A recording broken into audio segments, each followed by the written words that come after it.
This is Brian with ScreenFiles.com and Review. What I'm looking at today is the third season of Netflix's Stranger Things, and I enjoyed it.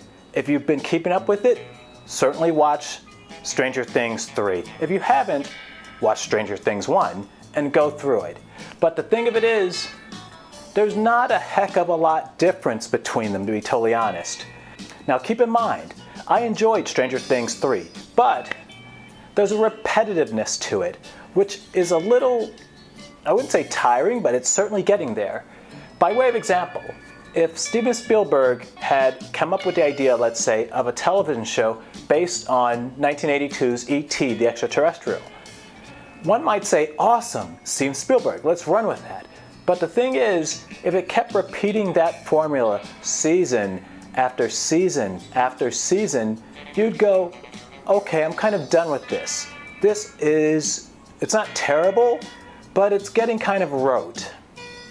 That's where Stranger Things is right now. Every season is essentially a repeat of the prior season. It does differ, but not enough in my view to justify it continuing in the form that it's taken. It's just not very engaging, and I think I understand why.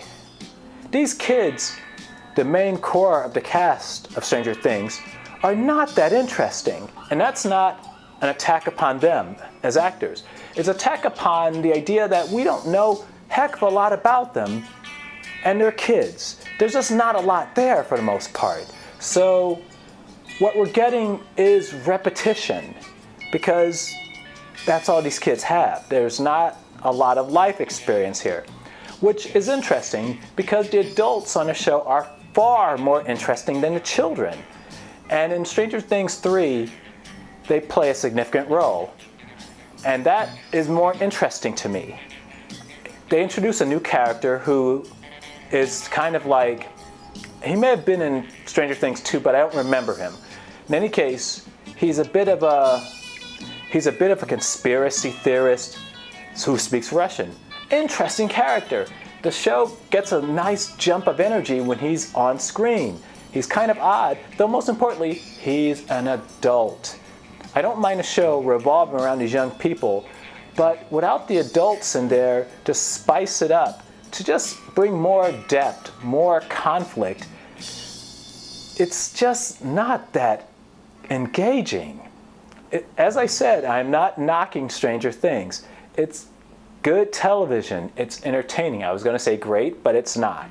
It's engaging, it's well acted, but in the same way that I wouldn't watch a television show based on E.T. the Extraterrestrial for very long, I don't know if I'll continue watching Stranger Things. Once more, it's not that it's bad, it's just repetitious. I want it to go into different places. I want to see more adults. I want to see these kids actually grow up, get some life experience under the hood, and then have these weird things happen to them, because then they'll be entirely different people with dimension to them. As it stands, Stranger Things 3 is entertaining, it's well done, great special effects, but at the same time, it is not engaging for some of the reasons I stated. And one other, by the way. This show, at least initially, panders. What do I mean? It throws song after song after song from the time period that the series takes place in. And I don't necessarily mind that, but it's done in such a ham-fisted manner, it's really irritating. Though there are ways this could have been better done. For instance, you could have music playing in a supermarket, or people just happen by playing music on a beatbox. Something that evokes the time period the series is trying to bring about, but not so much over your head with, this is the 80s, here's a song from the 80s, conk, here's another song from the 80s, conk, in such a blatant manner. A little subtlety would have went a long way. And for instance, it tends to work a lot better when you just have instrumental score, which sounds like 80s type music, very reminiscent in fact of what John Carpenter was doing in his movies. That tends to work a lot better than have, let's say, I don't know, a Madonna or a Cutting Crew song.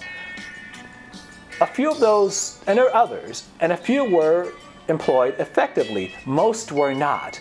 I mean, my God, this series probably spent most of its budget on rights for music. And the worst thing about that is it was not necessary to do. And it not only didn't contribute to the narrative in a convincing way, it actually made things stand out in a not convincing way. As in, I'm trying really hard to evoke a time period, so I'm going to throw every 80s song I can recall into this. It was ham-fisted, it was awkward, and it did not help. As I said, as the series progressed, it began to rely more on the instrumental score, and that evoked the 80s perfectly.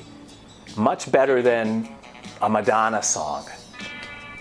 Great song, The Material Girl is an awesome song.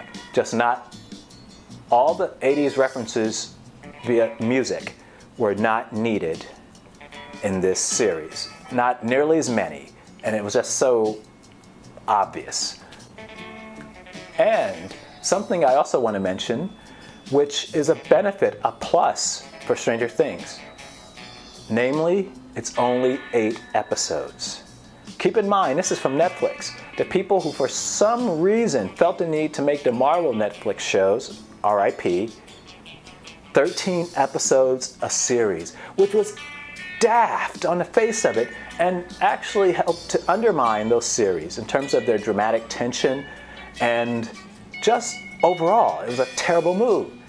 Stranger Things 3 is 8 episodes. It's a pretty brisk watch, and it works in 8 episodes. If they had stretched this thing out to 10 and 13, it probably wouldn't be terrible, but it would have been a heck of a lot harder to deal with. All in all, Stranger Things is a good series, but the thing is, it needs to come up with new ideas, or at least new approaches to the same ideas, because as it stands, it's beginning to run out of steam. This is Brian with ScreenFiles.com and Review. Peace.